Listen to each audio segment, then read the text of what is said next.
I was interested in machinery many years ago. I come from the Black Country, the Midlands, so that was one of the things which interested me to make sculpture from.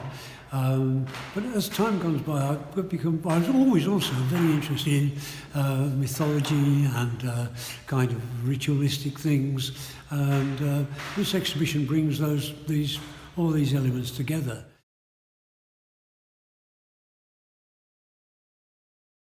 I came to the University of Newcastle on Tyne, to the Department of Fine Art, really to go into the sculpture department, although it was a fine art course. And I came really through the good offices of somebody called Derwent Wise, who was Master of Sculpture here. And Derwent Wise was Head of Sculpture at Wolverhampton when I was a student there. And he wanted me to continue my he thought I was a bit of, as they say, a bit of a sculptor, and he wanted me to come here and continue my training. That's my main link to the university. I was at the Fine Art Department in the 60s, which was quite a sort of hectic time, as it was everywhere in the 60s. In the 70s, I started to make a lot of very big steel sculptures, which people seem to notice, and I've gone on to do lots of other things since then. I've shown in China and Mexico, and part of my development has been working in other countries over the years.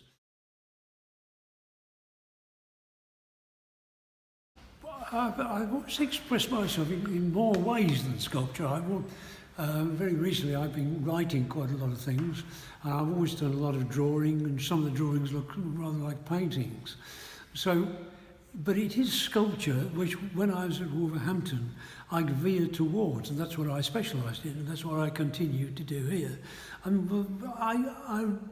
I tend to express myself best of all the things that I use in sculpture. I respond to the third dimension, and I respond to materials. Sculpture is a very physical activity, which I've always liked about it.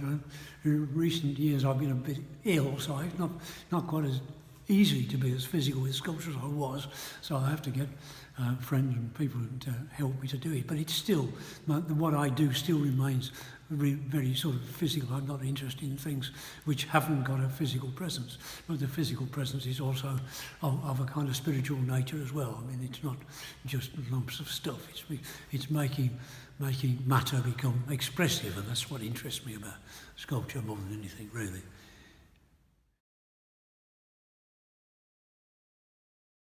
Well, there was moments of excitement when the vans turned up to bring the sculpture up here. I was excited, and this morning when I realised all the pieces and the exhibition was going to work, I was excited. A lot of the time it's been quite worrying, because I thought, but what if it doesn't work and things like that. But there's something else other than excitement, and that is I feel quite a responsibility. When you walk down, when you come in and you see a picture of Victor Passmore standing more or less where my black sculpture is there, you feel a sort of continuity of the art which has gone on in here. So there's all these very interesting things which have gone on in this gallery over many years. But so I see it as a responsibility. I see it as something which, and the other thing I felt, because I remember the Hatton. I had student work in the Hatton, and I've also had a show here in 1982. What surprised me is the refurbishment of this room, which I didn't.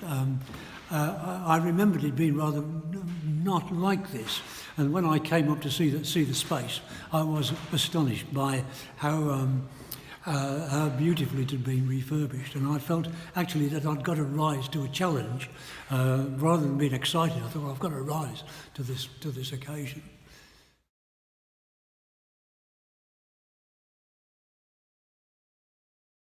Well, I have been looking in as we've been putting these exhibitions up.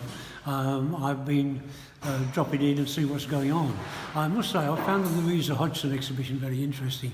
I remember her. She taught perspective and things like that when I was a student, I must, if I'm absolutely honest, it wasn't something I was terribly interested in, but I should have been more interested in it. And it's interesting to see her work and see how related to Hamilton and the seriousness of it all. So I think it does her justice. And I do remember as a kind of like quite old, what seemed to me quite old lady at the time. And it's good for people of all sorts get a proper kind of recognition. So I'm very pleased to see that. I'm very pleased to see many of the drawings for the big glass which is in there, and there's some work in there by people who was a contemporary of mine, which I'm also interested to see. Fred Ullman, I looked in that. I don't know a lot about him. What I have known is his wonderful collection of African sculpture. So I have looked around that exhibition and find it very interesting. And I do want to see as much as I can of that collection of African sculpture, which I think is fantastic. But I think anybody who comes to the Hatton will find a really interesting range of work from my exhibition to the other ones. And I would have thought, I think anybody who approaches it with an open mind would have a lot of really interesting surprises in store. So yes, I think people should come and see all the things and how they relate together. But strangely enough, they do relate together, which is rather surprising in a way.